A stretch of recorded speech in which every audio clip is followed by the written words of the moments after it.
পাখি হতে চাই এবং আমি পাখি হব। বন্ধু তো আসলে আপেক্ষিক বিষয়। যদি 10টা প্রশ্ন করি চিঠিতে, 10টা প্রশ্নের উত্তর পেতে গেলে আমাদের মিনিমাম 7 দিন অপেক্ষা করতে হবে। চিঠির সাথে সাথে ভালোবাসা সহজলভ্য হয়ে গেছে।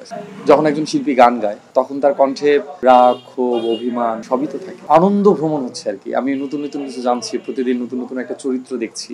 মূলত গল্পটা একটা চিঠি নিয়ে, চিঠি না অনেকগুলো চিঠি। তো আমরা আসলে আমাদের পুরাতন যে জীবন বা সেই জীবনে আসলে আমাদের চিঠির যে ব্যাপারটা ছিল, যারা 90 দশকের মানুষ, 90 দশকে যারা প্রেম করছে, 90 দশকে যারা চিঠিতে চিঠিতে তাদের ভালোবাসা আদান প্রদান করছে, তারা এই ফিলটা বুঝবে।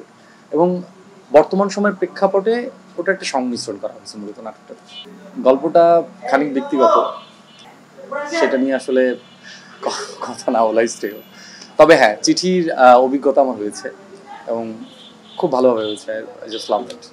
ব্যাপারটা হচ্ছে যে আমার পাশের বাড়ির গলিতে যে দোকানে চকলেট পাওয়া যায় নিয়মিত, সে চকলেট আর রাস্তার একদম শেষ মাথার কোনো একটা মোড়ের দোকানের চকলেট, দুটোর আলাদা যে শ্রেণী বিভাজন। আমরা যখন নিজেদের ভালোবাসা প্রকাশ করবার জন্য অপেক্ষা করতাম, নিজেদের ভালোবাসা প্রকাশ করবার জন্য আমরা একটা চিঠি পাঠানোর পর 2-3 দিন অপেক্ষা করতে হতো চিঠিটা পৌঁছলো কিনা।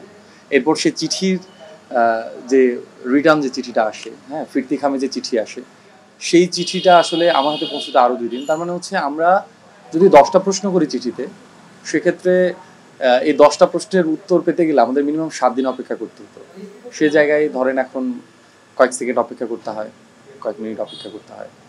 তো সেই জায়গা থেকে আসলে খুব সহজলভ্য যে ভালোবাসার আদান প্রদান, সে জায়গা থেকে আসলে আমি বলবো যে চিঠির সাথে সাথে ভালোবাসা সহজলভ্য হয়ে গেছে আসলে অনেকটা।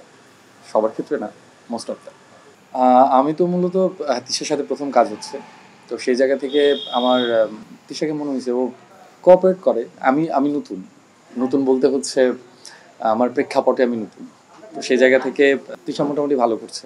ওর জায়গা থেকে ও যতটুকু বেস্ট দেওয়া সম্ভব চেষ্টা করছে। ব্যাপারটা হচ্ছে কবিতার সাথে তো আসলে অনেক অনেক দিনের পথ চলা।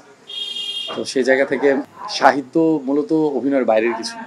আমরা তো মূলত যে সাহিত্য রচিত হচ্ছে বা যে সাহিত্য রচনা করা হচ্ছে, সেটার সর্বশেষ প্রেক্ষাপট যদি আমরা একটা ভিজুয়াল কিছু পাই, মানে মূলত আমরা তো গল্প পড়ে আসলে গল্পটা ভাবি, চিন্তা করি, দেখি।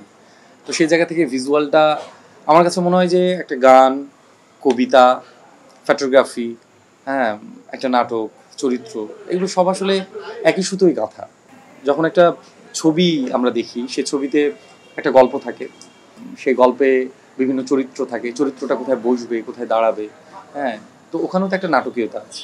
কিংবা ধরেন গানের ব্যাপারটা, গানে আমরা তো হচ্ছে যখন আমরা গান করি, যখন একজন শিল্পী গান গায় তখন তার কণ্ঠে রাগ, ক্ষোভ, অভিমান, বিচ্ছেদ, বিরহ সবই তো থাকে।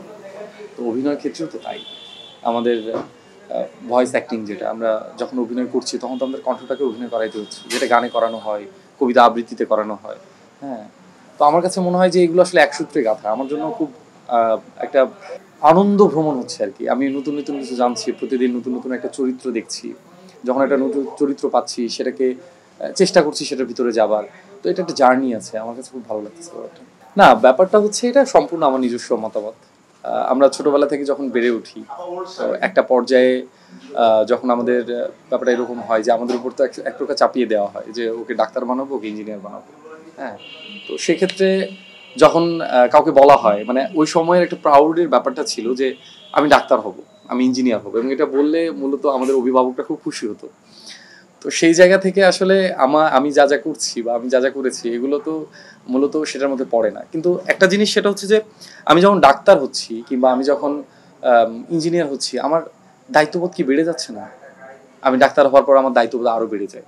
অনেকগুলো মানুষের জীবনের অনেক কিছু আমার হাতে থাকে, হ্যাঁ। না, হাত তো মূলত উপরের হাতে থাকে। মানে ব্যাপারটা হচ্ছে আমি তো উছিলা, আমার তো ওই জায়গাটা থাকে যে আমার হাতে একটা মানুষের চিকিৎসা হচ্ছে। তো আমার তো দায়বদ্ধতা আরও বেড়ে গেল। একজন ইঞ্জিনিয়ার হওয়ার পর আরও দায়বদ্ধতাটা বেড়ে গেল। তো তাহলে পড়াশোনার একটা জার্নি, এরপর আবার ডাক্তার ইঞ্জিনিয়ারের একটা জার্নি, তাহলে আমাদের জীবনের শেষের আসলে আনন্দটা কোথায়? আমরা আসলে কী হতে চেয়েছি? তো আমার কাছে মনে হয় যে একটা মানুষ দিন শেষে হয় পাখি হতে চায়, স্বাধীন হতে চায়, যেখানে খুশি উড়ে যেতে চায়, যেটা ইচ্ছা করতে চায়। তো সেই জায়গা থেকে আমি পাখি হতে চাই এবং আমি পাখি হব। আমি ইগলে কাজ করতাম, আমি খুব রিসেন্ট ইগল ছেড়ে দিছি। তো ওই জায়গার প্রেক্ষাপট থেকে সেটা হচ্ছে ইগলের আমার কাছে যে ধরনের স্ক্রিপ্ট আসছে, আমি যে ধরনের স্ক্রিপ্ট পাইছি আমি করছি। তা এখন অন্য গল্প পেলে অবশ্যই কাজ করব। তো ফ্যামিলিয়ার গল্পে এটা তো আসলে ডিপেন্ড করে আমার উপরে না, ডিপেন্ড করে আমার প্রডিউসার, ডিরেক্টর, এবং সেই জায়গা থেকে গল্পটা কতটুকু যৌক্তিক সেই জায়গাটুকু দেখা আর কি। আমি মূলত চিনি কজনকে, আমি সবার অভিনয় দেখি, সবার অভিনয় ভালো লাগে, কিন্তু ব্যক্তিগতভাবে আমার কাছে মনে হয় যে মূলত যাদের অভিনয় পছন্দ আমি যাদের অভিনয় আমি পছন্দ করি, আমার কাছে মনে হয় যে সবাই সবাই সবাই সবার জায়গা থেকে যতটুকু অভিনয় করে ভালো করে। আমি আসলে পার্সপেক্টিভ ওই জায়গা থেকে আমি আসলে আমার আলাদা করে আমি কারো ব্যক্তিগতভাবে কোনো পার্সন বেঁধে নাম বা সিঙ্গেল কারো নাম আমি আসলে বলতে পারছি না। আমি সবার অভিনয় পছন্দ করি, যারা অভিনয় করে। বন্ধু তো আসলে আপেক্ষিক বিষয়। এটা মিডিয়ার মানুষ বন্ধু হয় না, হয়তোবা তার হয়নি, হয়তোবা আমার হবে, হয়তোবা অন্যের হবে, অন্য কারো হবে। সবাই তো সবার মূলত বন্ধু হতে পারে না, যার সাথে যার মেলে আর কি, যার সাথে যার ভালোবাসা।